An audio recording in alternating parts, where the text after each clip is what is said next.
Cette audition. Mesdames et messieurs, mes chers collègues, après la Guyane, nous poursuivons nos travaux sur la parentalité dans les Outre-mer, menés en commun par nos deux délégations sénatoriales, la délégation aux droits des femmes présidée par Annick Billon et la délégation aux Outre-mer que j'ai l'honneur de présider. La présidente Annick Billon a dû s'absenter pour participer à la séance publique où elle défend des amendements et son excuse auprès de vous. Outre les deux présidents, les deux autres co-rapporteurs de cette étude sont Victoire Jasmin en visioconférence, ma collègue de Guadeloupe, et Elsa Schalk, qui est absente aujourd'hui. Pour nous aider à appréhender la situation particulière de Saint-Pierre-et-Miquelon, nous accueillons à présent pour la collectivité territoriale Madame Jacqueline André, vice-présidente en charge des solidarités, et Madame Sonia Bourretrat, directrice du pôle développement solidaire. Et enfin, pour la caisse de prévoyance sociale, Madame Sylvie Kölsch, directrice adjointe, et Madame Aurore Vigneault, responsable de l'action sociale en charge de la parentalité. J'ai cru apercevoir une troisième personne, et je m'en excuse par avance parce que je ne la reconnais pas à distance. Mesdames, puisque cette table ronde est essentiellement féminine, et entièrement féminine d'ailleurs, vous avez été destinataire d'une trame de questions en fait, qui nous permet notamment aux rapporteurs de pouvoir établir notre rapport. Ce que je vous propose, c'est d'abord un propos liminaire, que ce soit pour la collectivité ou pour la caisse de prévoyance sociale. Vous pouvez aussi passer au travers des différentes questions qui vous ont été adressées. De toute façon, ce que nous souhaitons, bien évidemment, c'est pouvoir disposer de votre part d'un support écrit, ce qui permet quand même de faciliter le travail des rapporteurs et des administrateurs qui travaillent à la mise en forme et à la réflexion sur ce rapport. Donc on peut se dire également en audition des choses qu'on n'a pas forcément écrites, mais vous pouvez aussi passer au travers des différents éléments de réponse que vous avez déjà élaborés. Donc ce que je vous propose, c'est de donner la parole dans l'ordre que j'ai évoqué. D'abord la collectivité. Je vous laisse le soin au sein de chaque structure de vous répartir le temps de parole. Donc la collectivité, vous vous organisez, et puis la caisse de prévoyance sociale, vous vous organisez également. On dispose d'environ 1 heure pour pouvoir échanger sur la parentalité à Saint-Pierre-et-Miquelon. Je laisse peut-être la parole à Jacqueline, la vice-présidente. Chère Jacqueline, tu as la parole. Merci, cher Stéphane. Bonjour à toutes et à tous. Donc, la collectivité territoriale, en ce qui concerne le domaine social, a à la fois les compétences d'un département et d'une région. Nous, en termes de soutien à la parentalité, on travaille en collaboration avec la Caisse de prévoyance sociale qui a les compétences CAF. Donc, je laisserai tout à l'heure à mes collègues de la Caisse de prévoyance sociale le soin de présenter tout le travail qui a été fait ces dernières années en termes d'action sociale famille. Et après, je laisserai aussi voir avec Sonia tout le travail qui est fait en termes d'aide sociale à l'enfance et aussi également au niveau de la maison territoriale de l'autonomie sur l'accompagnement des familles qui ont des enfants, des jeunes en situation de handicap et voir comment on peut les accompagner puisque c'est pour nous aussi un axe qui va être prioritaire. Donc ce que je vous propose, c'est peut-être de passer le relais. Enfin, je ne sais pas si tu veux compléter mes propos, Sonia. On ne t'entend pas. C'est bon pour toi? Oui. Sylvie, est-ce que tu veux prendre le relais peut-être? Parce que la Caisse de prévoyance sociale est vraiment un acteur majeur, tant en termes de prestations qui sont spécifiques et aussi en termes de tout le volet action sociale qui est bien développé. Donc, la CPS, comme le disait Mme André, gère en fait, l'ensemble des branches de la sécurité sociale en métropole, dont la branche famille. Nous proposons à la population des prestations légales qui sont proches des prestations qui existent en métropole, mais on n'est pas à l'identique complètement aujourd'hui. On a développé une action sociale en faveur des familles, et particulièrement depuis qu'on peut émarger au Fonds national d'action sociale de la Caisse nationale. Donc, la première année où on en a bénéficié, c'est en 2014. Voilà. Donc, c'est pour ça que mes collègues du service Action sanitaire sociale, Mme Vigneault et Mme Laral, sont présentes aujourd'hui. Elles pourront du coup parler des actions développées au bénéfice des familles de l'archipel. Voilà. On peut peut-être, pour avoir une trame, repartir, si vous le souhaitez, sur Exactement. votre questionnaire. Exactement, on peut passer au travers des 3 différents thèmes et je vous laisse le soin de vous répartir le temps de parole. Donc on abordera d'abord les spécificités familiales et parentales de l'archipel si vous en avez constaté, les politiques familiales et les prestations et enfin le soutien à la parentalité. Voilà. Donc, ce qu'on voulait d'abord préciser, c'est que sur l'archipel, l'organisation familiale se rapproche quasiment identique à ce qui se passe en métropole et n'a absolument rien à voir avec ce qui se passe, par exemple, à La Réunion ou en Polynésie française. Donc, on n'a pas la problématique des grossesses précoces. C'est quelque chose que l'on n'a pas ici. Il y a un lien parental et il y a encore un lien familial qui se tisse, mais qui a tendance à se détendre quand même. Donc, il y a je dirais une présence quand même des familles, des grands-parents dans l'entourage des jeunes enfants qui reste important, avec une vigilance aussi à apporter parce qu'on a de plus en plus de familles qui viennent de l'extérieur, donc qui n'ont pas cette chance d'être accompagnées par un tissu familial. L'importance des familles monoparentales, je dirais que c'est la même chose qu'en métropole. Il y a pas, on est vraiment sur les mêmes organisations. De là à vous dire si c'est subi ou choisi, j'aurais plutôt tendance à vous dire que c'est subi. Je ne sais pas, on n'a pas. Je ne sais pas, vous qui êtes plus en contact avec les familles, comment vous pouvez. Je pense qu'on peut le voir sous 2 angles. Il y en a, c'est un choix, voilà, la relation ne fonctionne plus et ils se séparent d'un commun accord. Et d'autres où c'est plutôt subi aussi parce que ils n'ont peut-être pas choisi cette situation monoparentale. Donc je pense qu'on a un peu les 2 cas de figure. Hein. Oui. Ça dépend vraiment de chaque situation de vie. Après, on sera en mesure de vous fournir des chiffres sur l'état matrimonial des personnes qui touchent des prestations de la branche famille. Hein. Je demandais une extraction à notre service informatique. Donc déjà, en termes de profil, si ça peut vous éclairer un peu, on a 20% en fait des bénéficiaires qui sont soit en situation de célibat, divorce, séparation ou veuvage. Et 80% qui sont en situation soit de concubinage, mariage, pacte ou vie maritale. Donc ça vous donne une échelle un peu... nombre d'idées. Est-ce que vous avez des questions particulières à nous poser sur ces thèmes-là ? Ce que je vous propose en termes de méthode, c'est que vous passez au travers du questionnaire de manière transversale, c'est le cas de le dire. Et puis par la suite, les rapporteurs, donc en l'occurrence Victoire Jasmin qui est présente en visioconférence et moi-même, vous poserons des questions si on estime qu'on n'a pas couvert complètement le champ. Et ensuite, je laisserai la parole à mes collègues sénateurs présents s'ils souhaitent vous en poser également. Voilà, donc on fait ça de manière très opérationnelle et très fluide pour que vous puissiez avoir le temps de parole maximum. D'accord. Donc, sur la politique familiale et prestations, la question suivante était quelles structures sont en charge des politiques familiales et sociales à Saint-Pierre-et-Miquelon et comment sont fixés les objectifs et stratégies de ces politiques. Donc là, ça concerne nos collègues de la CPS. Donc, c'est effectivement, comme je le disais tout à l'heure, c'est la CPS qui a toute la partie compétences CAF.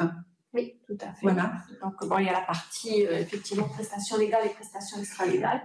Sur la partie prestations légales, en fait, on a des prestations qui sont relativement similaires à celles de la métropole, sachant qu'on est en phase d'évolution depuis 2007 pour un rapprochement au plus près de ce qui se fait au niveau du régime général. Sur la branche, sur la partie prestations extra-légales, je vais passer la parole à Madame Vigneault qui va pouvoir vous éclairer. Donc, sur notre partie extra-légale, nous avons tout un tas d'aides financières individuelles, dépendamment des situations que les familles peuvent vivre. Donc, nous avons tout ce qui est isolement parental, action éducative budgétaire, aide financière exceptionnelle, la survenue d'une maladie ou d'un handicap chez l'enfant ou chez un de ses parents. Donc après, voilà, comme Madame Kölsch le précisait au début, on s'inspire évidemment des politiques des caisses nationales de métropole, tout en tenant compte de nos spécificités locales. Et notre objectif est de déployer une politique en matière familiale qui rejoint vraiment ces 2 choses. Donc, on a aussi toute notre partie action sociale famille par rapport aux partenaires. Donc, le financement de la prestation de service unique auprès de l'unique crèche de Saint-Pierre-et-Miquelon. On a aussi la prestation accueil de loisirs sans hébergement auprès de l'unique centre aéré de Saint-Pierre-et-Miquelon aussi. On octroie des subventions à différentes associations. Par exemple, on a l'association des Petits Flocons qui ont élaboré dernièrement une maison d'assistants maternels. On opère également, nous, en tant que service d'action sociale, un service de médiation familiale. Donc, avec un partenaire de métropole. Donc, c'est une association de Rennes qui se nomme Espace Médiation et qui vient à raison de 6 à 7 missions sur l'archipel, mais qui peut aussi opérer à distance via des rendez-vous ou des séances en visioconférence. On a un service de conseil individuel et familial. Donc là, les séances sont également opérées par la médiatrice familiale en charge de réaliser des missions en présentiel sur l'archipel. On a un service espace rencontre parents-enfants. Et on a aussi donc un relais d'assistants maternels parents-enfants qui va évoluer courant 2023 en relais petite enfance, tel que cela a pu se passer sur le territoire métropolitain.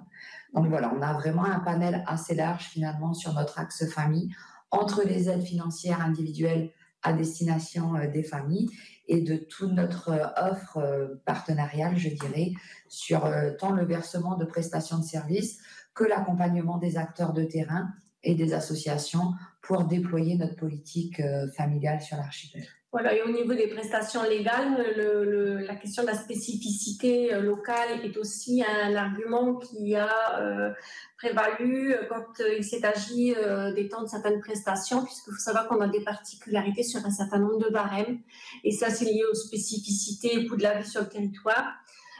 Il y a d'autres différences. Après, si vous voulez que je vous éclaire un peu plus sur les différences de prestations, celles qui sont encore en place, celles qui vont être mises en place, etc., vous me le dites et je peux aller rentrer un peu plus dans le détail, mais je ne veux pas non plus vous noyer sous des explications si ce n'est pas utile. Non, mais ces explications techniques nous seront utiles, mais celles-là peuvent être adressées par écrit. Je pense que là, au niveau de l'audition, on peut rester effectivement dans les choses les plus accessibles pour nous, pour éviter de nous perdre effectivement dans des éléments techniques qui, je ne doute pas, sont maîtrisés de votre côté, mais pas forcément du nôtre.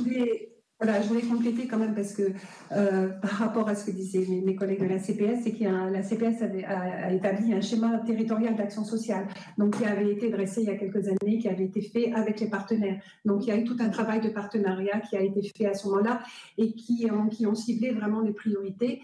Et dans ce que disait Aurore tout à l'heure, le conseil individuel, c'est quelque chose qui fonctionne très bien avec la médiatrice familiale. Le conseil individuel nous a été inspiré par ce que font les Canadiens, c'est-à-dire dans le cas de la médiation familiale, il faut que les deux personnes soient d'accord. Et c'est pas toujours facile, alors que dans le cas du conseil individuel, c'est une médiation, c'est un conseil qui permet à la personne de faire le point sur la situation conflictuelle ou la difficulté qui est rencontrée et éventuellement d'amener l'autre personne à la médiation familiale. Et je crois que c'est quelque chose qui remporte beaucoup de succès. Oui. Donc il y a aussi ce qui s'est développé, une médiation familiale de plus en plus maintenant avec les jeunes lycéens et aussi avec les jeunes étudiants qui sont à l'extérieur de l'archipel. Disons que tu préciseras si nécessaire, mais je pense qu'il y a eu tout un temps d'adaptation, c'est-à-dire c'est de la nouveauté sur un petit territoire. Il faut que ça prenne, que les gens fassent confiance aux prestataires. Oui. C'est toujours délicat de venir livrer ses problématiques personnelles à des tiers, surtout sur une petite population comme la nôtre. Mais je pense qu'il y a effectivement le bouche à oreille qui fonctionne beaucoup, les situations qui ont pu être résolues ou en tout cas accompagnées de manière à les faire évoluer favorablement ont permis à d'autres personnes de connaître le service et d'y faire appel. Et du coup, on est sorti de la vision simple séparation d'un couple et on rentre dans des problématiques familiales beaucoup plus larges. Donc, Orange, je te laisse.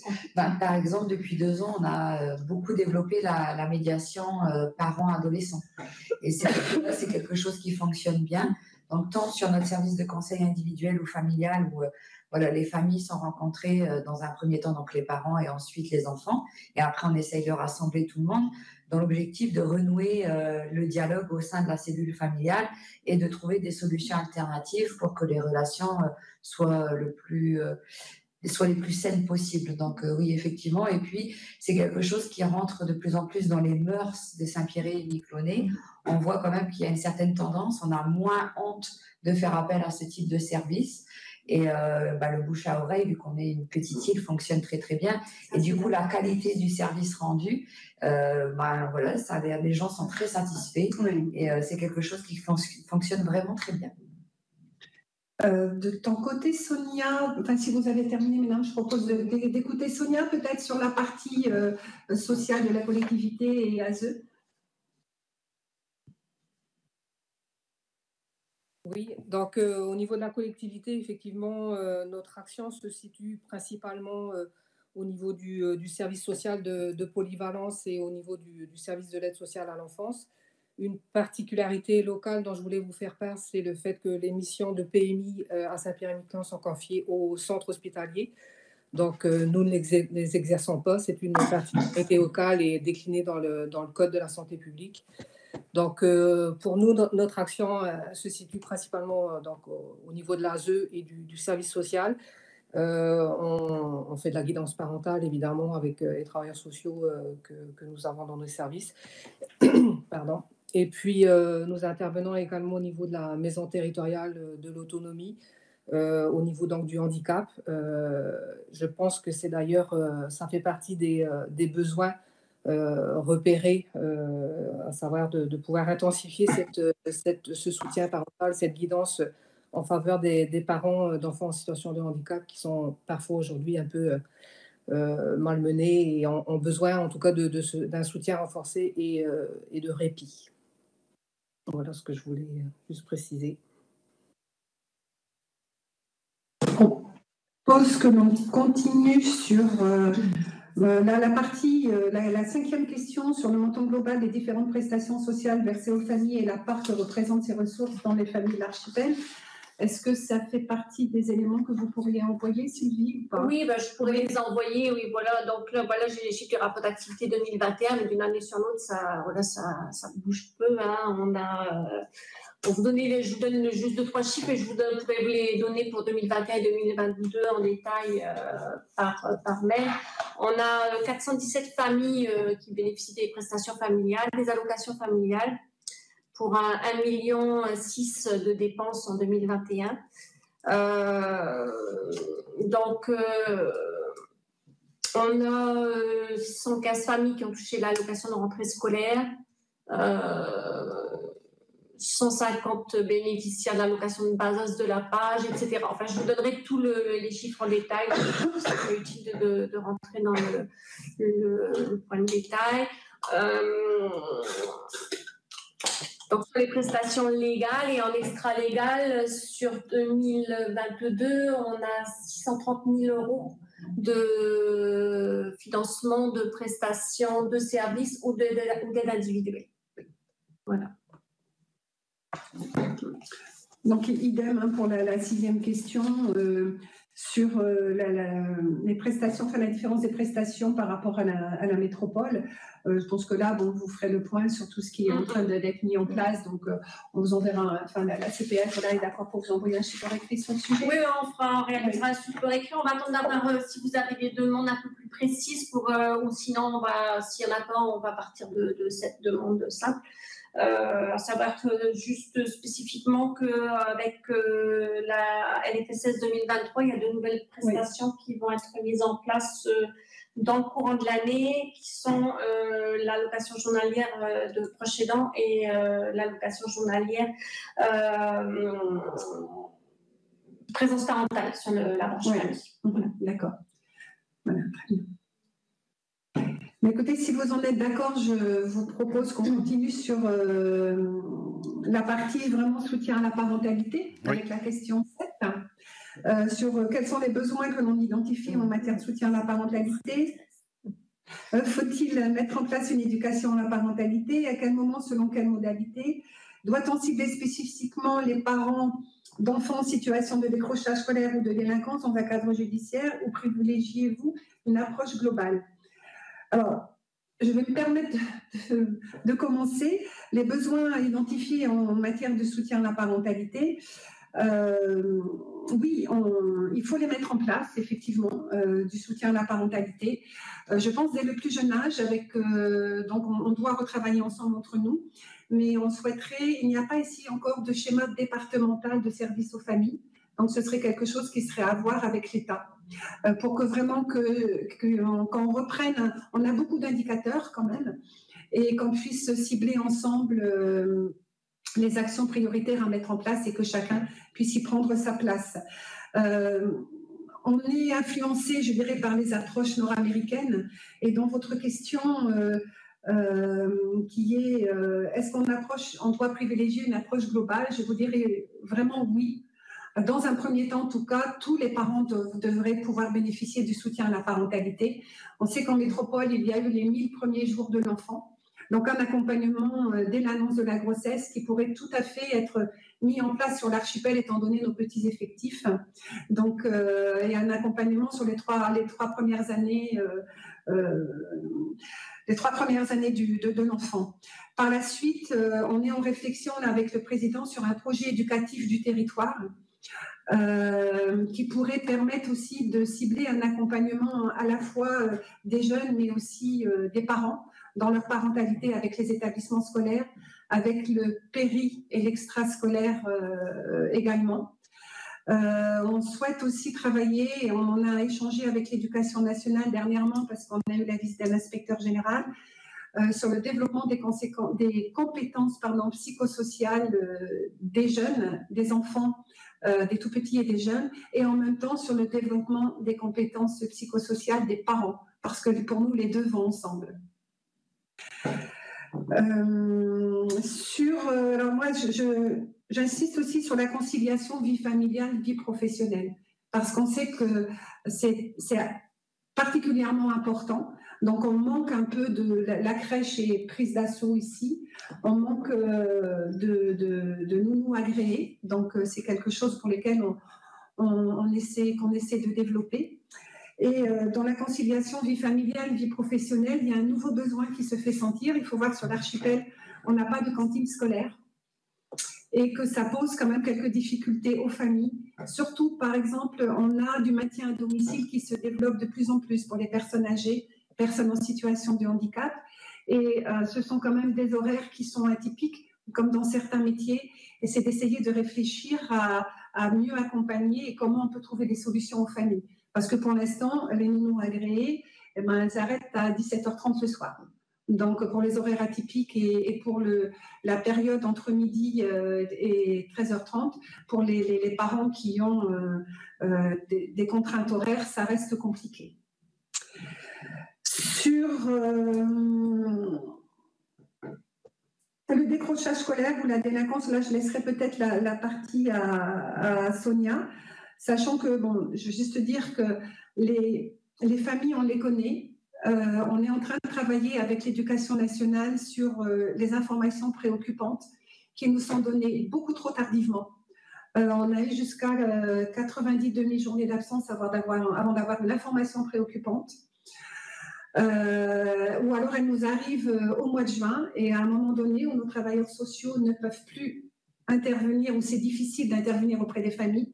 Donc là, on a eu un lien avec la conseillère technique sociale du rectorat de Caen.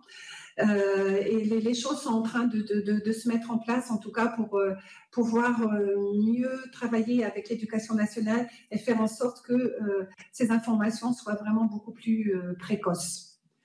Nos travailleurs sociaux, alors je vais te laisser la parole, Sonia, sur le travail l'accompagnement des familles en termes d'ASE et de travailleurs sociaux. Oui, donc, juste pour revenir sur l'absentéisme et le décrochage, c'est vrai qu'on manque aujourd'hui cruellement de données, puisque ces données ne sont pas remontées, tant sur l'absentéisme que sur le décrochage. Donc, effectivement, on est destinataire d'informations préoccupantes avec de l'absentéisme massif qui nous interroge. Donc, on a saisi effectivement la rectrice de Normandie pour qu'on puisse travailler ensemble sur ce sujet important. Et qu'on puisse décliner les protocoles nationaux et notamment la plateforme de lutte contre le décrochage qui n'est pas effective ici. Donc, on a engagé ce travail avec l'Éducation nationale récemment. Et puis, sur la prévention de la délinquance, c'est vrai que le sujet n'est pas majeur quand même dans l'archipel. Il y a un peu de délinquance des mineurs, mais quand même très peu. Donc, c'est pas aujourd'hui franchement une problématique sur le territoire. Mais néanmoins, le décrochage et l'absentéisme, si. Et le fait que l'éducation nationale ne possède pas de service social en faveur des familles est aujourd'hui un frein à la bonne prise en charge de ces situations d'absentéisme et à l'information des parents. On voit bien que l'information sur l'obligation scolaire n'est pas tout à fait faite, quoi. Donc, il y a sûrement quelque chose à développer à ce niveau-là. Oui, complètement. On a dans les échanges qu'on a eus aussi avec la conseillère technique de la rectrice de Caen, il y avait la demande de décliner localement la plateforme phare, qui est la plateforme sur l'accompagnement, comment on appelle ça, du harcèlement, voilà, du harcèlement, parce on rencontre et les parents reviennent vers nous pour nous le dénoncer. Sur l'archipel, quand on commence à venir à l'école, on suit à peu près la même classe d'âge tout le temps. Il y a des phénomènes de harcèlement qui ne sont pas pris en charge et qui ont comme conséquence un profond mal-être, mais aussi des décrochages. Et quand on en échange avec les médecins, en fait, et même le juge aux affaires familiales, il trouve qu'il y a ici beaucoup de certificats pour phobie scolaire. Donc, et on sait qu'on a été contraint d'exfiltrer quelques jeunes parce qu'en fait, ils s'en sortent. Enfin, localement, l'expérience qu'ils ont vécue était tellement difficile que la solution était de partir à l'extérieur. Donc, c'est aussi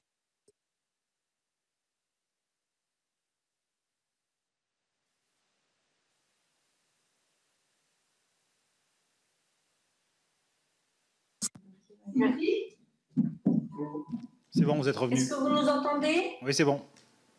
Ah, on est c'est bon. C'est bon? C'est bon? C'est bon. Okay. Donc, par rapport à cela, vous nous entendez? Oui? Oui, c'est bon. Oui, c'est bon. Oui, donc par rapport à ça, par rapport au problème de phobie scolaire et de harcèlement, voilà, le médecin du rectorat de Caen a contacté les médecins localement pour essayer de comprendre un peu ce phénomène. Et là, il y a tout un accompagnement, une déclinaison de la plateforme phare qui a donné très bons résultats en métropole, qui va se mettre en place sur l'archipel. Et pour nous aussi, avec un accompagnement des parents, parce que c'est aussi des parents qui nous ont sollicité par rapport à ces difficultés. Je pense... je ne sais pas si tu veux compléter, Sonia, ou si c'est bon pour toi, ou si de ton côté, Marie...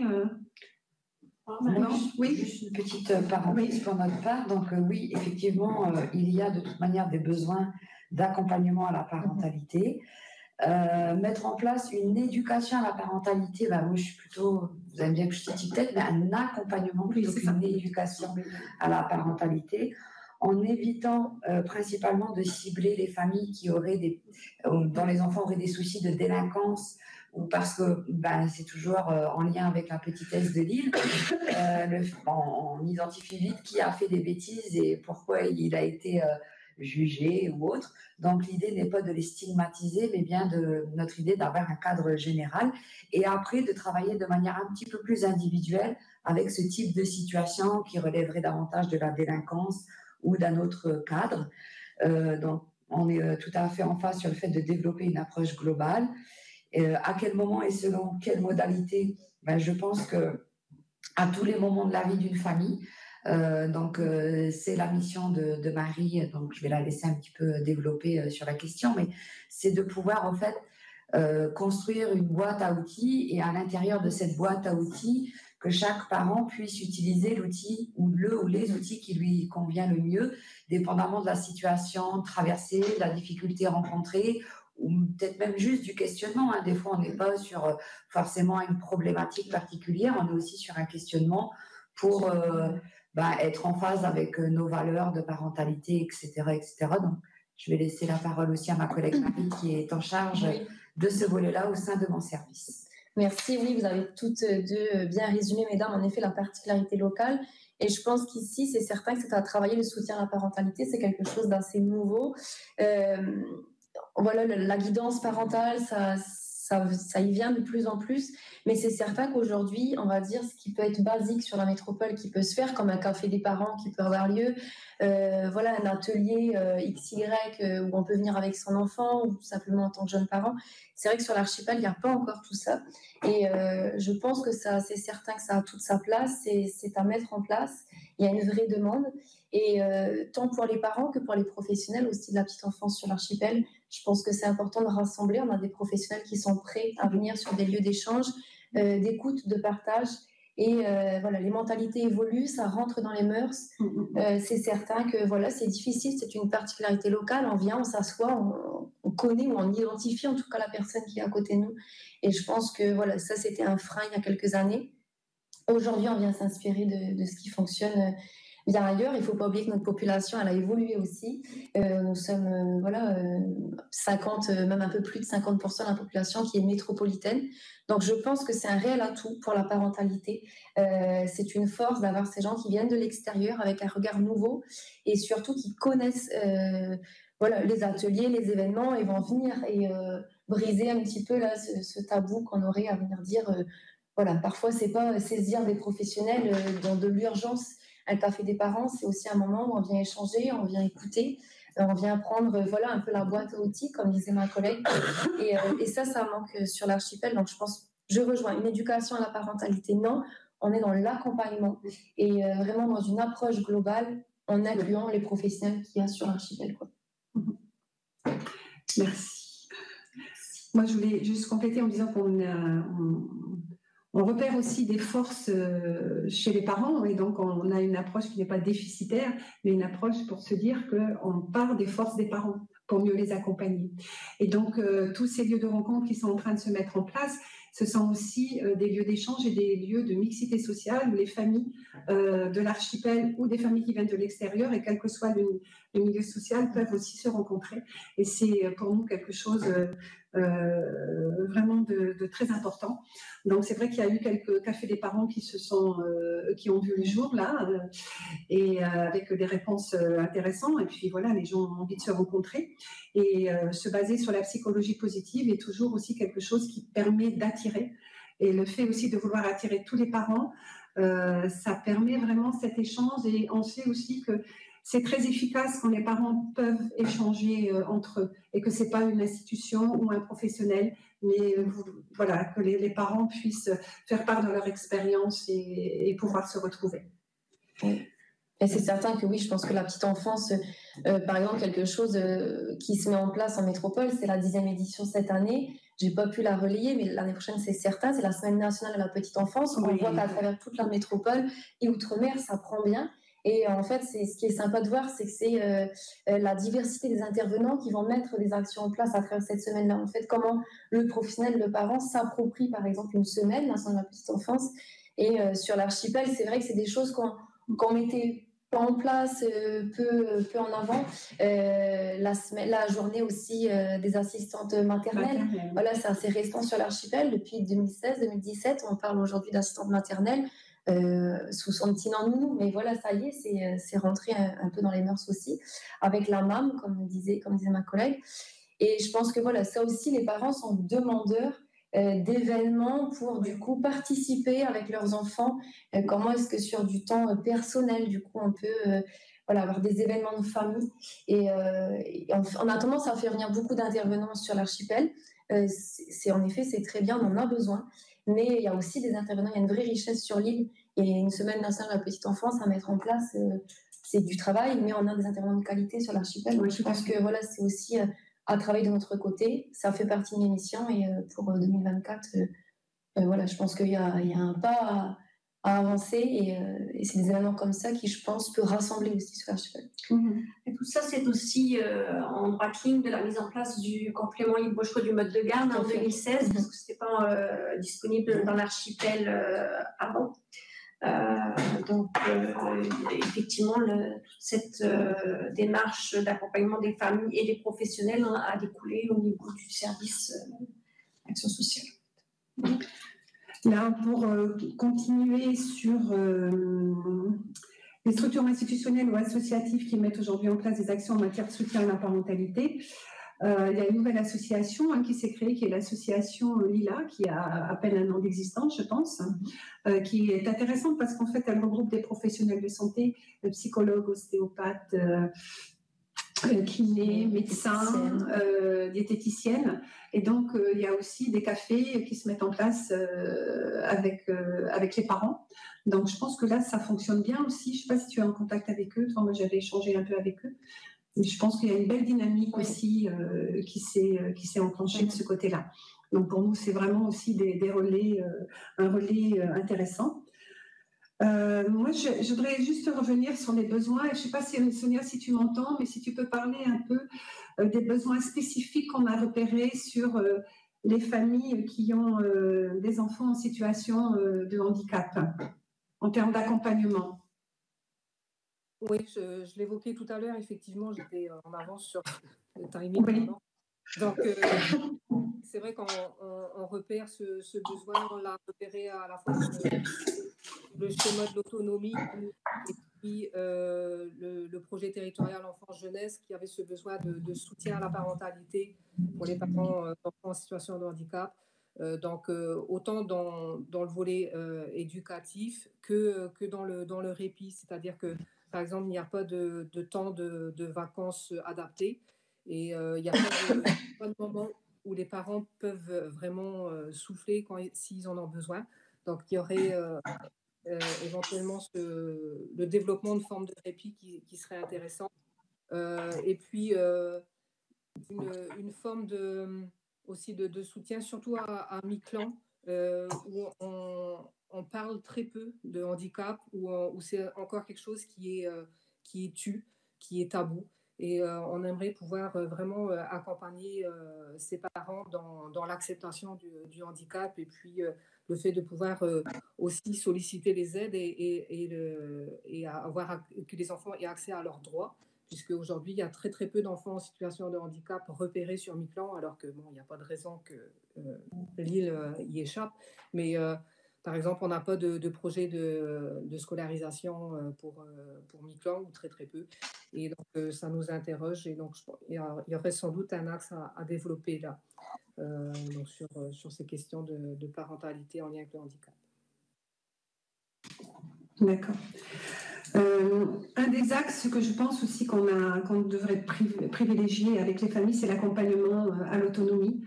Si on s'inspire aussi de ce qui se passe du côté Canada, il y a 3 axes qui sont priorisés.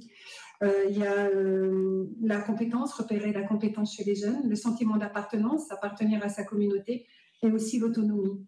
Et on sait que sur l'archipel, on vit quand même dans un cocon et que les jeunes ont besoin de partir, ils sont obligés de partir assez brutalement et du jour au lendemain sont confrontés à une autonomie assez brutale, qu'ils partent au Canada ou en métropole. Donc, il y a aussi, ça fait partie des choses que l'on a repérées, c'est comment accompagner les parents pour rendre le jeune autonome dès le plus jeune âge. Et dans ce contexte, il y a une nouvelle association qui vient de se créer, qui s'appelle l'association AGEP 975, qui est une association à éducation populaire, qui justement met en situation les jeunes pour qu'ils puissent construire leurs projets. Ça part d'eux, c'est à eux de les monter et on ne sent plus à subir, je dirais, ou à être consommateurs de ce que les adultes ou les différentes collectivités peuvent leur proposer. Mais c'est simplement eux qui décident, qui font leur choix, qui montent leurs projets financièrement.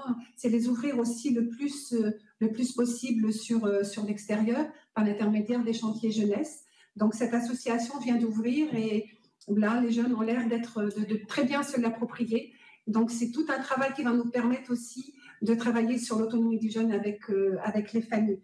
Donc, pour nous, c'était aussi important de signaler que si jamais quand on va construire notre projet éducatif du territoire, on en a échangé avec l'Éducation nationale, ce sera probablement un axe fort, rendre le jeune autonome le plus vite possible et de travailler avec la famille. Alors, afin de compléter tes propos, d'ailleurs, avec le service jeunesse de la collectivité, il y a une belle collaboration qui est en train de naître entre le service d'action sociale de la CPS et le nouveau service jeunesse de la collectivité territoriale sur comment on peut développer une approche globale, territoriale, pour accompagner au mieux nos jeunes, donc tant sur le choix de partir pour suivre ses études à l'extérieur de l'archipel, mais aussi pour ceux qui ont des choix de vie un peu différents et qui souhaitent aller plus sur l'apprentissage ou rentrer directement sur le marché du travail.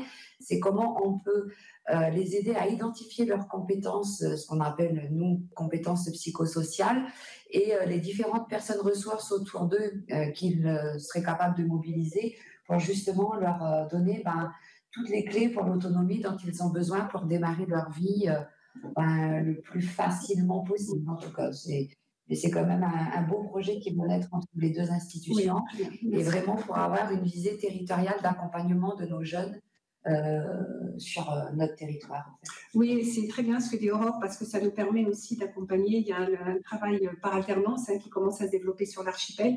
Et pour les jeunes qui étaient soit en rupture scolaire ou en difficulté, ça permet aussi de leur proposer une trajectoire professionnelle en lien avec la CACIMA. Et il y a eu la nuit de l'apprentissage, où il y avait, c'était très intéressant parce qu'il y avait beaucoup de jeunes, mais aussi beaucoup de parents. Et ça a permis justement avec, vous y étiez aussi, je pense. Voilà, au Forum des étudiants. Voilà, donc ça a permis finalement aux jeunes, et avec le service de la collectivité, le service jeunesse de la collectivité, de pouvoir, avec les parents, discuter des futurs métiers, de ce qui est le mieux adapté aux jeunes. Et on a vu là aussi que l'accompagnement des parents sur l'apprentissage était très intéressant et très porteur pour nos jeunes. Et même sur l'accompagnement au départ. Et l'accompagnement des parents, si tu peux en dire un mot. On a beaucoup pensé à l'accompagnement au départ. Donc, ça aussi, c'est un beau projet qui est né il y a 2 ou 3 ans. On organise un forum des étudiants. Donc, la CPS et la collectivité territoriale sont pilotes de ce projet-là. Et à l'intérieur, on a beaucoup de partenaires qui viennent se greffer, comme le CIO, les mutuelles, Pôle emploi. On a vraiment une diversité des acteurs du territoire pour accompagner au mieux nos jeunes. Et depuis cette année, ça fait un certain nombre d'années qu'on remarque qu'effectivement, il peut y avoir une certaine angoisse auprès des jeunes, mais surtout aussi auprès des parents. Donc, on va développer notre accompagnement à la parentalité sur comment on peut faciliter ce départ du petit nid familial de nos jeunes qui partent parfois à 6000 km pour poursuivre leurs études, parce que tant il faut préparer nos jeunes, mais il faut aussi préparer les parents pour que ça se passe au mieux. Donc, c'est aussi notre objectif qu'on continuera de développer sur les prochaines années, c'est d'avoir des actions un peu phares et à destination des parents, des grands-enfants, si je peux dire. Là, sur le dernier point, sur les liens, les partenariats avec des fédérations nationales, là, je pense que vous avez l'École des parents et des éducateurs, il me semble. Alors, nous, déjà, on a on est adhérent et puis donc à la Fédération nationale de la médiation familiale et des espaces familiaux, donc la FENAMEF. Et puis, ce qui est aussi très chouette, c'est que notre collaboration avec Espace Médiation de Rennes sur notre service de médiation familiale, le directeur d'Espace Médiation fait partie du conseil d'administration de la FENAMEF. Donc, Saint-Pierre-et-Miquelon a la chance d'être représenté sur différentes strates au niveau de la FENAMEF. Et du coup, Espace Médiation est intervenu principalement sur l'archipel pour déployer des missions de médiation familiale et de conseil individuel ou familial. Mais du coup, ce qu'on avait déployé sur notre archipel les a inspirés. Et eux ont développé davantage aussi leur champ d'activité sur l'accompagnement à la parentalité. Et ils ont obtenu l'année dernière un agrément sur l'école des parents et des éducateurs. Donc, c'est un peu, on se sert, on mutualise nos services et nos approches, ce qui sert à tout le monde. Et effectivement, le fait d'être représenté dans le conseil d'administration de la FENAMEF nous permet aussi autant d'avoir une représentation de notre territoire, mais d'avoir accès à tout un tas d'informations, de formations pour notre personnel qui sont accrédités et qui garantissent une qualité de service. Et pourquoi pas un jour aussi, nous, devenir école des parents et des éducateurs à terme sur l'archipel. Voilà. Dans le même état d'esprit, comme on est un territoire isolé, on cherche à se rapprocher effectivement de partenaires sur la métropole, et la Caisse a des conventions de partenariat avec l'ensemble des caisses de Rennes. Et là, sous peu, je devrais rencontrer du coup une représentante de la CAF de Rennes et un RPE de Rennes pour justement permettre aussi qu'il y ait des échanges avec des services qui existent déjà en métropole et qui peuvent nous apporter la plus-value de leur expérience, de leur savoir-faire pour nous permettre de développer des projets qui soient les plus performants possibles. De ton côté, Sonia, est-ce que tu souhaites compléter par quelque chose en particulier? Moi, je voudrais juste dire en conclusion peut-être que je pense qu'on a besoin de renforcer la coordination entre nos actions et entre les différents acteurs. Et de définir une politique pour notre territoire. Parce qu'on voit qu'il y a beaucoup d'actions, mais elles paraissent peut-être isolées ou pas toujours très bien coordonnées. On a besoin quand même d'acteurs associatifs qui sont globalement assez peu nombreux en dehors de l'association que vous avez citée tout à l'heure. Mais on voit bien qu'aujourd'hui, le soutien à la parentalité repose essentiellement sur la CPS et la collectivité territoriale. Donc, je pense qu'il y aurait quand même une action à renforcer au niveau associatif. Ceci dit, c'est vrai que quand même la difficulté à recruter, enfin, entre guillemets, au niveau associatif, il y a quand même un désengagement très net des associations dans ce secteur. Pas dans d'autres secteurs comme le sport ou autre, ça fonctionne bien, mais c'est vrai que dans le domaine social et médico-social, c'est nettement plus difficile de mobiliser la société. Donc, je pense qu'on a besoin de renforcer notre action collective dans ce domaine. Voilà, et bon, par le biais d'un schéma peut-être, mais en tout cas de coordonner d'une manière différente. Alors, la schéma serait une bonne chose. La Caisse nationale a mis en place récemment les conventions territoriales globales. Donc, c'est un sujet sur lequel on va se pencher. Moi, je vais échanger avec la Caisse nationale lors de mon passage en métropole sous peu. Et c'est un sujet sur lequel, je pense, on reviendra sûrement vers la collectivité parce que c'est effectivement un outil intéressant pour permettre de donner un sens et une coordination aux actions qui sont menées et un sens qui parle pour tous, qui parle à tous en fait. Tout le monde sache ce qui se fait sur le territoire, qu'il y ait une visibilité pour les acteurs comme pour la population au final. Est-ce que vous souhaitez compléter avant qu'on passe aux questions peut-être de mesdames et messieurs les sénateurs, sénatrices? C'est bon pour vous? De ton côté, Stéphane, est-ce que vous souhaitez compléter par des questions? Je vais être très égoïste, mais je vais commencer par moi, parce qu'en réalité, le dernier point que vous avez évoqué, c'est le point que j'allais soulever, parce que j'ai en tête le périmètre du schéma d'action sociale et famille qu'on a mis en place ensemble entre la CPS, collectivité, les mairies en particulier, donc les CCAS. Et la question que je me posais justement, puisqu'on a eu ce sujet-là avec nos collègues de la Guyane tout à l'heure sur la difficulté de coordonner l'ensemble des acteurs sur leur territoire, j'ai cité en exemple le schéma qui a été mis en place à un moment donné sur le territoire à Saint-Pierre-et-Miquelon. Et la question que j'avais, c'est est-ce que ce schéma a vocation finalement à être élargi justement par rapport à ce que Sylvie vient de dire sur les conventions globales que la CNAF, c'est ça si j'ai bien compris, mais au niveau national, ou est-ce que ce schéma, lui, va perdurer de son côté avec un nouveau schéma plus global avec l'ensemble des acteurs? Voilà, c'était juste une question pratico-pratique et opérationnelle strictement. Alors oui, c'est vrai que donc, ce schéma, il existe depuis, on a commencé en 2010, je crois, avec les enquêtes. Oui, 2010. Il a été finalisé et complété en 2013. Donc c'est vrai qu'à un moment donné, avec les différents changements politiques, peut-être qu'on a perdu un peu de dynamique sur ce point-là. Donc nous, avec la collectivité à l'époque, donc en 2018, on s'était mis d'accord parce que c'est vrai que c'était un schéma qui couvrait la petite enfance, l'enfance, la jeunesse, la parentalité, l'accompagnement au départ. En fait, il était très, très vaste. Et c'était un peu compliqué au fur et à mesure des années d'arriver à coordonner tout ça. Donc en 2018, on s'est mis d'accord avec la collectivité territoriale pour nous élaborer 2 diagnostics. Un pris en charge par la Caisse de prévoyance sociale sur vraiment la petite enfance, donc les 0-8 ans, donc tout ce qui concerne l'accueil des enfants, les structures, les établissements d'accueil du jeune enfant, la parentalité, etc. Et la collectivité a pris en charge la coordination, tout ça évidemment en partenariat, mais au niveau du pilotage sur le projet territorial enfant-jeunesse qui là ciblait plus les 9-30 ans. Et du coup, ces 2 diagnostics sont un point d'étape pour savoir où on est rendu. Et du coup, c'est vrai que l'outil de la Convention territoriale globale, donc l'idée n'est pas de refaire un schéma, mais vraiment d'utiliser cet outil-là parce qu'on se rend compte qu'il y a énormément de choses qui sont déjà faites sur notre territoire, mais peut-être manque un peu de vision, beaucoup de coordination, etc. Et du coup, on aimerait vraiment utiliser la Convention territoriale globale pour redynamiser ces approches de politique sociale et familiale et vraiment redispatcher le pilotage de toutes ces actions-là. Mais effectivement, ça repose énormément sur les épaules de la CPS et de la collectivité territoriale, puisque c'est une particularité sur notre archipel. On ne peut pas vraiment dire que les mairies sont très, très investies sur ces champs-là. Alors après, c'est peut-être historique, ils ont déjà beaucoup de choses à gérer. Hein.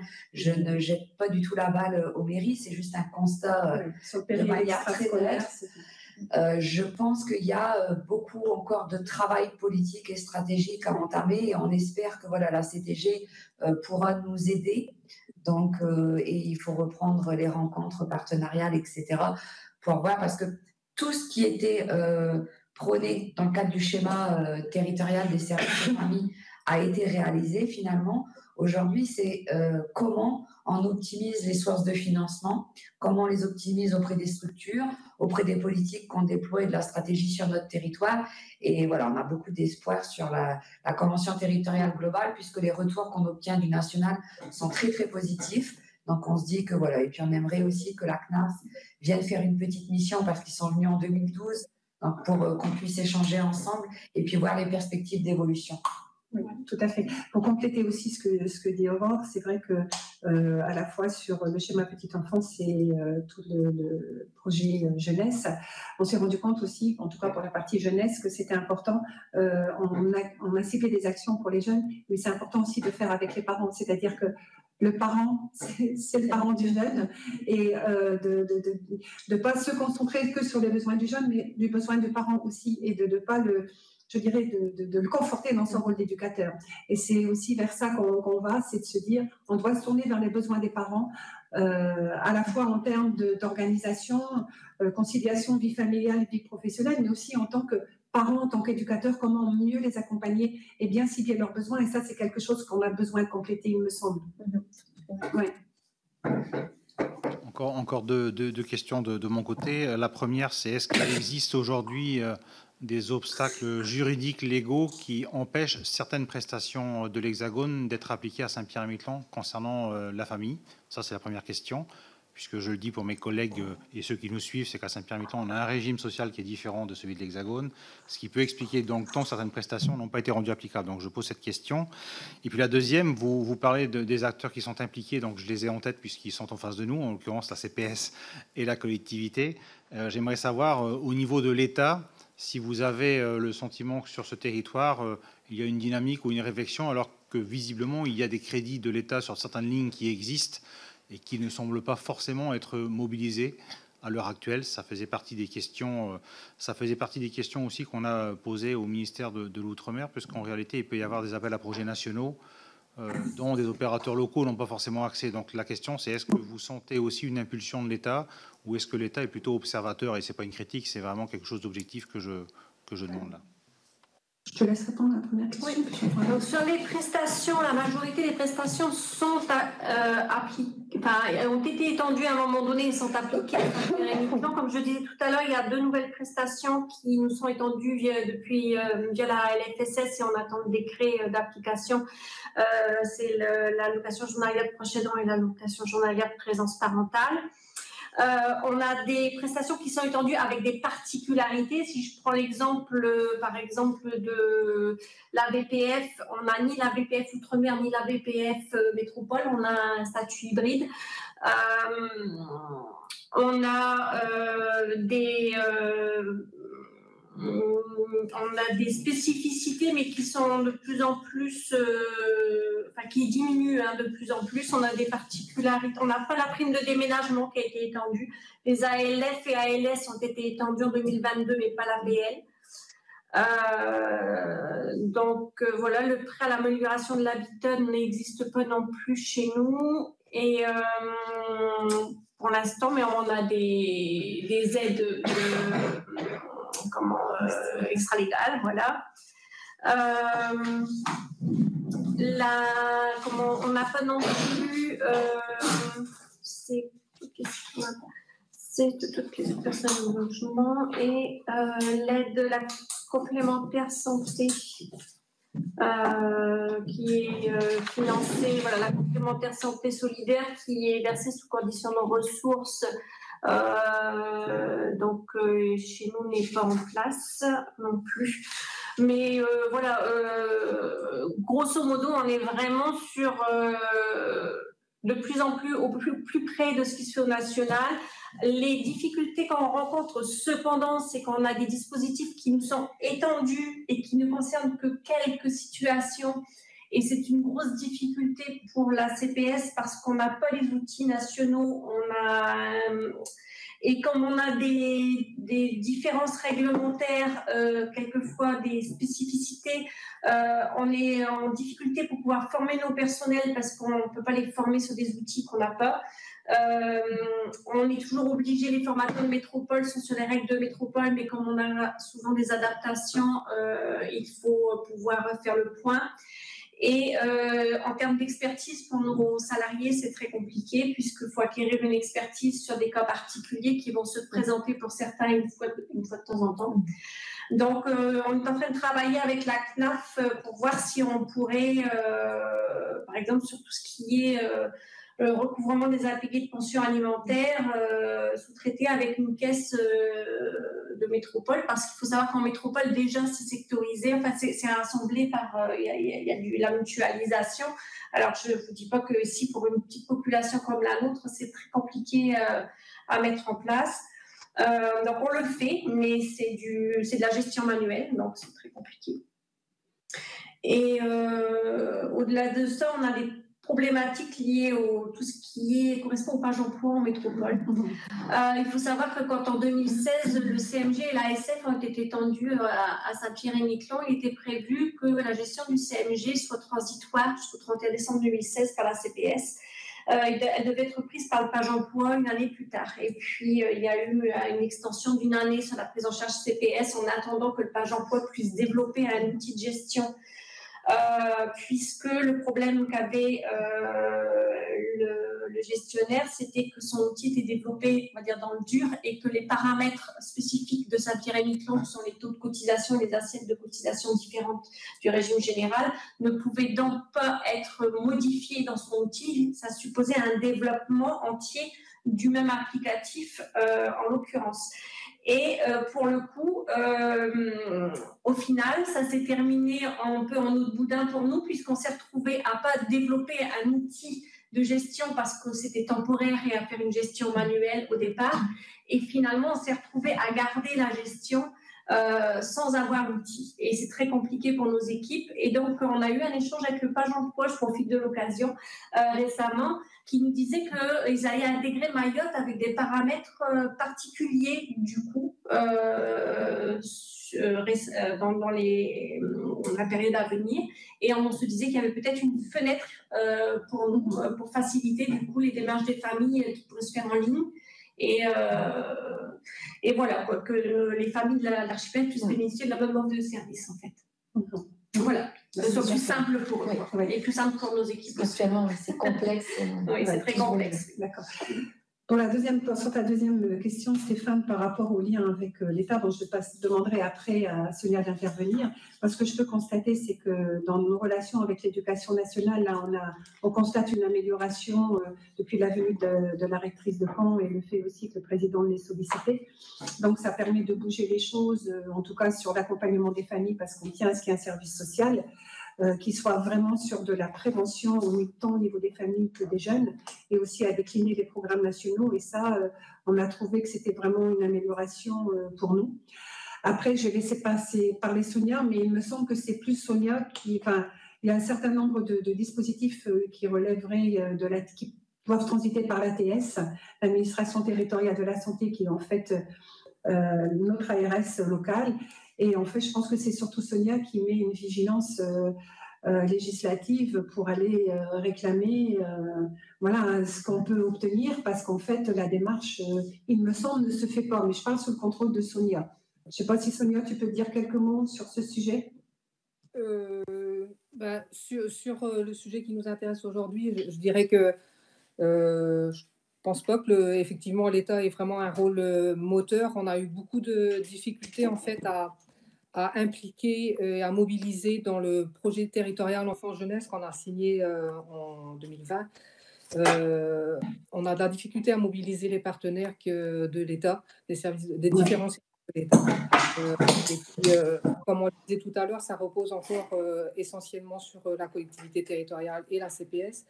Et donc, c'est un constat. On est tous de très petites équipes, on est mobilisés sur plein de sujets à la fois, et c'est parfois difficile d'avancer tous ensemble au même rythme et avec le même objectif. Donc, ça revient sur ce qu'on disait tout à l'heure sur la nécessaire coordination et l'adoption d'une politique vraiment territoriale dans ce champ, quoi.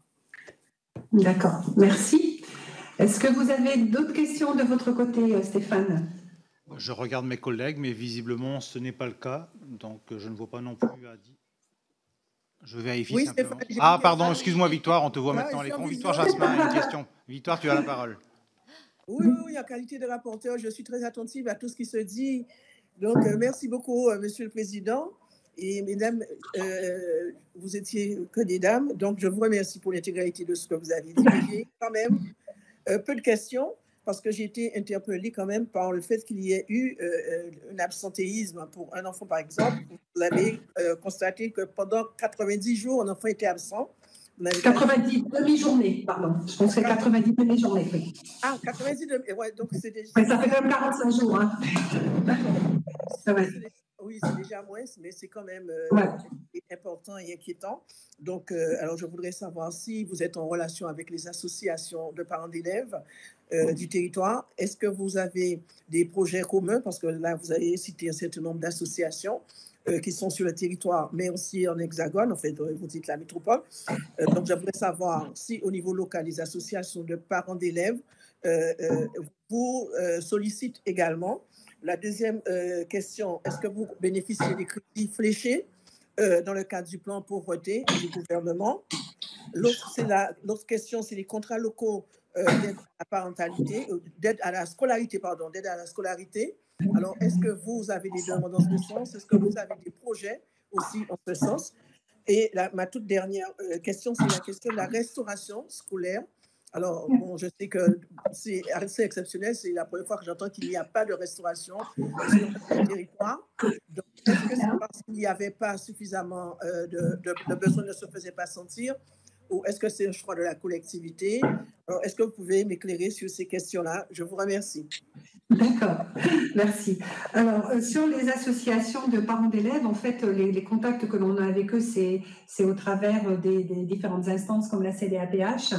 Ils ne font pas vraiment remonter leurs besoins, non, j'ai pas, enfin, voilà, ça, de temps en temps, si, bon, quand il y a des situations... des situations un petit peu difficiles, mais je pense qu'ils le gèrent avec l'éducation nationale. Pour revenir sur l'absentéisme... Si je peux me permettre, Madame André, sur l'association L'Appel au niveau des écoles, c'est vrai que dans le privé, ils sont assez demandeurs d'événements. On ne parle pas au niveau du décrochage scolaire, c'est ça, mais ils sont assez preneurs s'il y a des intervenants, des cafés des parents, et ils sont très réactifs à transmettre l'information quand il y a des événements. Oui, ça c'est vrai, exactement. Le dernier café que j'avais pu organiser l'année dernière, ils avaient très très vite réagi à envoyer dans le palier de liaison de tous les enfants diffusés par mail aux parents. Donc le public un peu moins à noter, mais en tout cas le privé au niveau de l'appel, ils sont demandés. D'accord. Et sur l'absentéisme, bon, comme je l'expliquais tout à l'heure, hein, il y a quand même des choses qui sont en train de se mettre en place, et entre autres des formations à distance par le rectorat de Normandie pour impulser un petit peu une dynamique sur les informations préoccupantes, sur comment on peut gérer, et voilà. Donc c'est quelque chose qui est en train de se faire. Donc on va voir là dans les 6 prochains mois s'il y a vraiment une amélioration de ce côté-là, mais on a quand même bien expliqué que c'était plus acceptable d'avoir 90 demi-journées d'absence avant de le signaler. Voilà. Donc, de ce côté-là, on met vraiment une vigilance de ce côté-là. Et je dirais peut-être un peu de pression aussi quand même. Donc, sur les crédits plan de pauvreté, c'est peut-être Sonia qui maîtrise. Oui. Oui, donc on a signé effectivement une convention de lutte contre la pauvreté avec l'État il y a quelques années, donc qui est arrivée à échéance. On n'a pas encore renégocié dans le cadre du pacte des solidarités, mais c'est effectivement un axe qu'on souhaiterait développer pour les années à venir. C'est vrai que l'ancienne convention lutte contre la pauvreté était très axée sur l'accompagnement des bénéficiaires du RSA et puis voilà, sur des problématiques qui touchaient pas à la parentalité et à cette question. Mais c'est vrai qu'on aimerait vraiment orienter nos prochaines actions sur ce domaine et de l'élargir parce que cette convention avait été signée exclusivement avec la collectivité dans un premier temps, donc on va pouvoir y associer vraiment les municipalités. Mais on n'a pas de crédit pour l'instant, on n'a pas d'enveloppe. Pour l'instant, d'accord. OK. Merci Sonia. Sur les contrats locaux d'aide à la scolarité. La prestation existe, mais aujourd'hui, nous n'avons pas de porteurs de projet, que ce soit privés ou associatifs, pour mener à bien l'accompagnement au devoir et puis tout l'accompagnement global qu'on souhaiterait développer auprès des enfants et des jeunes. On a un petit espoir, voilà, on a une nouvelle association qui s'appelle l'APEJ, qui vient d'ouvrir un espace jeune. L'Association populaire. Voilà, et du coup, qui vient tout juste cette semaine d'ouvrir son espace jeune. Donc là aussi, largement appuyé par la collectivité territoriale et la CPS, au travers du projet territorial enfance-jeunesse. Et voilà, donc ils évoluent progressivement. Ils vont déjà commencer sur l'accueil des 14-17, déployer des actions comme des chantiers jeunes ou des actions qui sont pensées et réalisées par les jeunes. Mais je sais que l'association a aussi ça en tête, de pouvoir développer l'accompagnement au devoir et des jeunes après l'école, quoi. Mais bon, c'est quelque chose qui pourrait potentiellement arriver dans quelques années, mais le projet, il n'est pas là de manière immédiate, en tout cas. Et sinon, sur la partie restauration scolaire, nous, on rentrera un peu sur le pourquoi il n'y a pas de restauration scolaire mise en place. Simplement, on a été sollicité sur la question suite au projet d'ouverture d'un internat à la prochaine rentrée, avec du coup, évidemment, des repas pour les résidents. À savoir que, juste pour information, que la prestation qui existe en Outre-mer, la PARS, n'est pas étendue à Saint-Pierre-et-Miquelon. Après, simplement, c'est pas forcément ce qui serait le plus opportun ou le plus adapté. Je pense que si toutefois il y avait une volonté de développement de restauration collective, il y a une réflexion à mener globale en amont, parce que les montants correspondants par rapport au coût des repas qui me sont avancés par l'Éducation nationale sont complètement déconnectés. Donc voilà. Nous, on a pris la tâche de la CNAF pour comprendre le fonctionnement de la prestation. Les modalités pour y élargir, ça suppose une modification législative. Est-ce que ça vaut le coup de le faire? On n'en est pas certain au vu des montants correspondants, puisqu'en termes de profil, on correspondrait davantage au profil des Outre-mer hors Mayotte, et c'est Mayotte qui a les montants les plus importants, qui restent malgré tout des montants très peu élevés sur le coût d'un repas qui nous avait été avancé à 21 € par l'Éducation nationale. Mais par rapport à la restauration scolaire, donc ce dont Sylvie parlait tout à l'heure, c'est qu'il y a un projet, enfin il y a un internat pour les jeunes de Miquelon. C'est à peu près entre 20 et 26 élèves qui sont concernés tous les ans. Donc pour venir sur Saint-Pierre poursuivre leur scolarité de la seconde à la terminale. parce que ça devenait très compliqué de trouver des familles d'accueil. Et donc, l'Éducation nationale s'est engagée avec l'hôpital et on est sur une prise en charge à une 50aine d'euros par jour, c'est-à-dire 21 € pour le repas du midi, 21 € en gros pour le repas du soir et en gros, je suppose, une dizaine d'euros pour le goûter et le petit déjeuner. Donc, inutile de vous dire que c'est quand même très compliqué de trouver des financements. Donc ça, c'est une chose. La deuxième, c'est plus le besoin de cantine chez les plus jeunes, en tout cas, qui sont beaucoup moins autonomes. Ce qu'il faut voir, c'est que dans l'archipel, il y a des familles qui récupèrent leur enfant à midi et qui doivent leur déposer vers 1h à l'école. En période hivernale, ça reste compliqué parce que c'est vite, il faut que tu t'habilles vite, voilà. Et on a le sentiment, nous en tout cas, en tant plusieurs mamans me l'ont rapporté, qu'elles n'avaient pas vraiment l'impression que ce temps que l'on pensait être un temps privilégié pour les échanges entre midi et 1h30 était plutôt un temps où on bouscule les enfants. Et c'est bien sûr arrivé avec le travail féminin. Et il y a peut-être un peu de réticence à se dire qu'il faut mettre en place une cantine scolaire et puis récupérer son enfant plus tôt et plus détendu. Donc il y a une tentative qui s'est faite dans l'enseignement privé qui est ici quand même aussi important, sinon plus que l'enseignement public, au niveau en tout cas du maternel, primaire et collège, puisque la partie lycée est uniquement dans l'enseignement public, donc qui était de proposer, je pense, un peu des boîtes à lunch comme ça se fait au Canada. Après, la difficulté que l'on rencontre, c'est qu'on est tout petit. Il faut vraiment une enquête pour voir combien de familles seraient intéressées. Et c'est surtout que les établissements scolaires qui sont anciens n'ont pas de cuisine. Donc, quelle solution on peut porter pour répondre aux familles? Il y a tout un travail qui, effectivement, serait intéressant à mener. Et c'est vrai que les familles sont de plus en plus demandeuses. Et en effet, évoquent que c'est plus un temps de qualité, c'est fait dans le speed. C'est fait dans le speed, oui. Et évoquent très souvent en plus la séparation des parents. Donc les livres, les cartables, il faut changer les livres, etc. Entre midi et 1h, c'est toute une gestion familiale. Même s'il y a peu de distance, finalement, ça devient complexe. Et l'idée de la boîte à lunch du privé, donc il faut quand même que les parents apportent le repas de l'enfant. Mais en effet, ça fonctionne très bien. Oui. Donc c'est une surveillance en fait qui est faite. Voilà, c'est fait. C'est pas encore cantine où le parent n'a pas à gérer. Et du coup, c'est un repas qui est unique pour tous les enfants. Oui. Mais ceci dit, c'est une avancée et je pense qui est fortement appréciée. Qui est fortement appréciée, en effet. Donc. Voilà, sur le sujet, je ne sais pas si vous avez d'autres questions. Sur le harcèlement, vous avez parlé de harcèlement, mais quelles sont les mesures que vous avez mises en place? Est-ce qu'il y a des correctifs qui sont mises en place? S'il vous plaît, merci. Oui, sur le harcèlement, c'est en fait l'Éducation nationale. On a évoqué les choses lors du dernier comité de prévention de la délinquance, où je dirais que ce n'est pas une instance que je chéris particulièrement parce que mais au moins, la dernière fois, quand on y est allé, ça a permis d'aborder le problème du harcèlement au milieu scolaire, parce que nous, le retour qu'on avait de nos travailleurs sociaux, vu qu'il n'y a pas de service social encore au niveau de l'Éducation nationale, c'est que ces retours, il y avait un réel problème. Et donc, qui était un peu nié quand même localement par l'Éducation nationale, où on se demandait s'ils avaient vraiment les mêmes remontées que nous.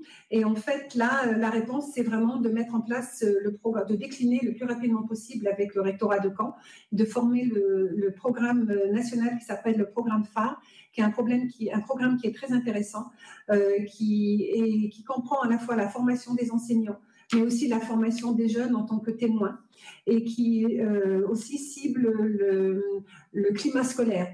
Donc, c'est quelque chose qui donne de bons résultats en métropole. Ça a été expérimental sur les 2-3 dernières années en métropole, dans certaines régions, et ça a été rendu obligatoire en métropole depuis la rentrée de septembre 2022. Et ça n'avait pas été décliné ici. Donc, c'est une chose dans nos échanges avec le rectorat que l'on a obtenu, et on espère bien que ça va être mis en place et qu'il y a de nouvelles approches avec une formation des enseignants et une prise en charge qui nous semblait un peu banalisée jusqu'ici, qu'on prenne vraiment à bras-le-corps ce sujet qui est...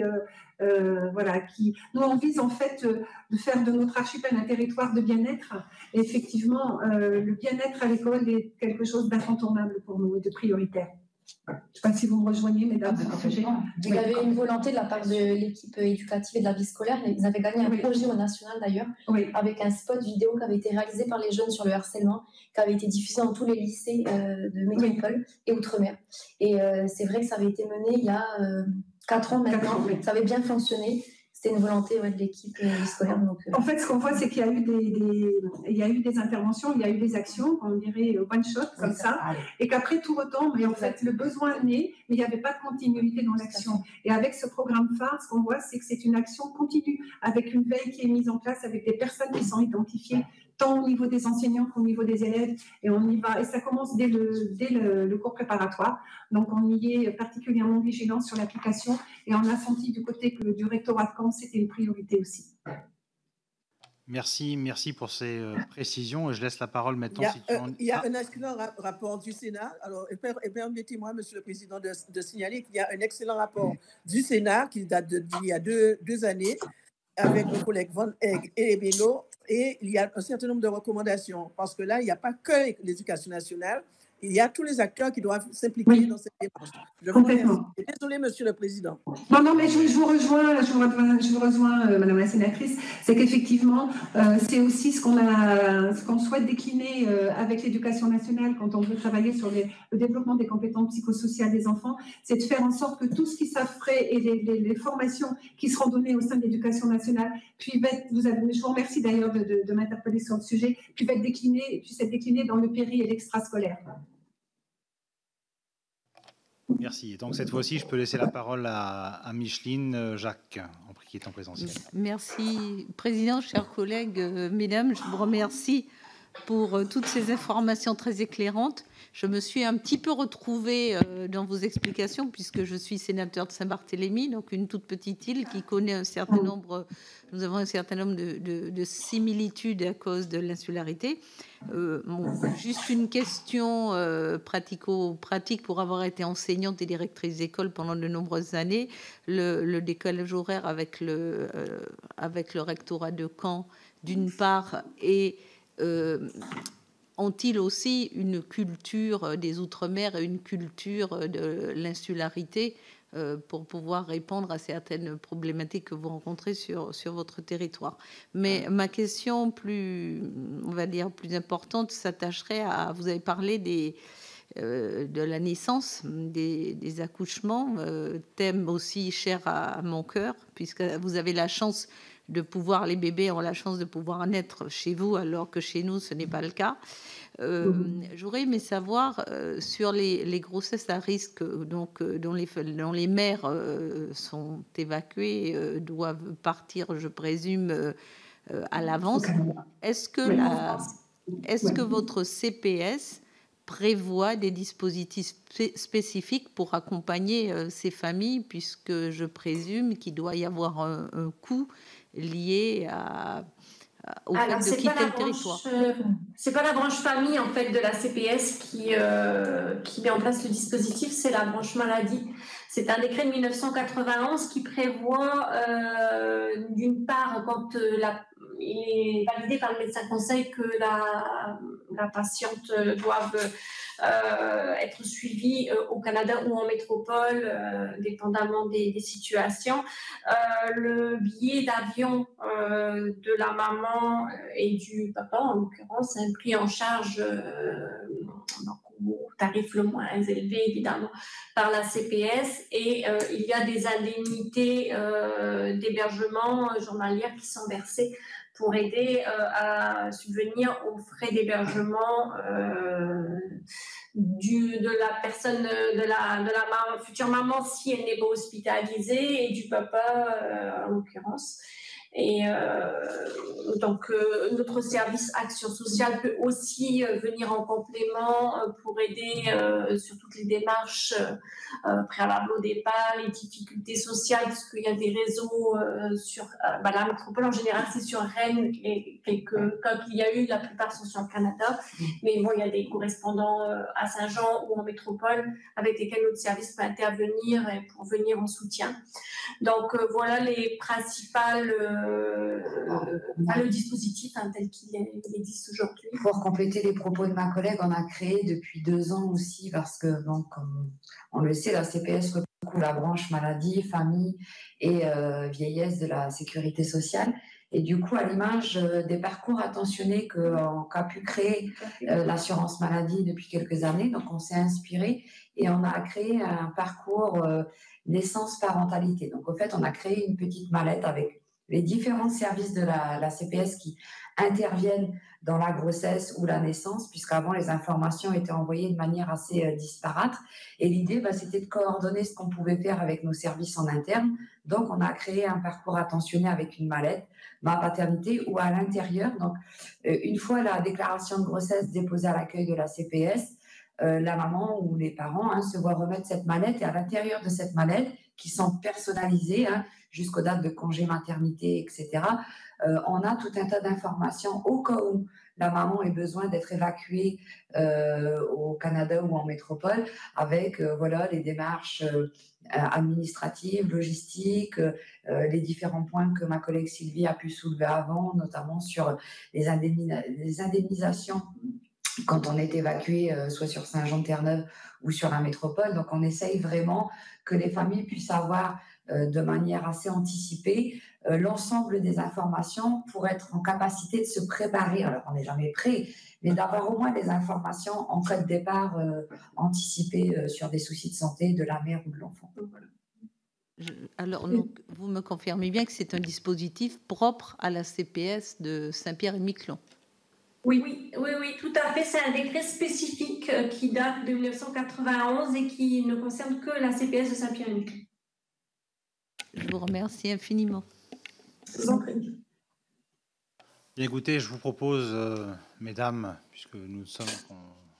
je suis un peu seul, il faut bien le dire, en cette fin de journée, mais ça ne m'intimide absolument pas. En tout cas, merci 1000 fois de vos apports et des précisions que vous pourrez et que vous jugerez utiles par écrit surtout. C'est-à-dire qu'on a une trame de questions qui vous a été adressée. Si vous avez des supports qui viennent étayer ou sur lesquels vous souhaiteriez apporter un éclairage complémentaire au rapporteur, n'hésitez surtout pas. Et en tout cas, 1000 merci de votre disponibilité et de cette audition. Bonne fin de journée à toutes et à tous. Merci et merci à vous. Merci pour l'attention que vous portez, votre écoute et l'attention que vous portez à notre collectivité. Bonne journée. Merci. Au revoir. Au revoir. Au revoir. Bonne journée.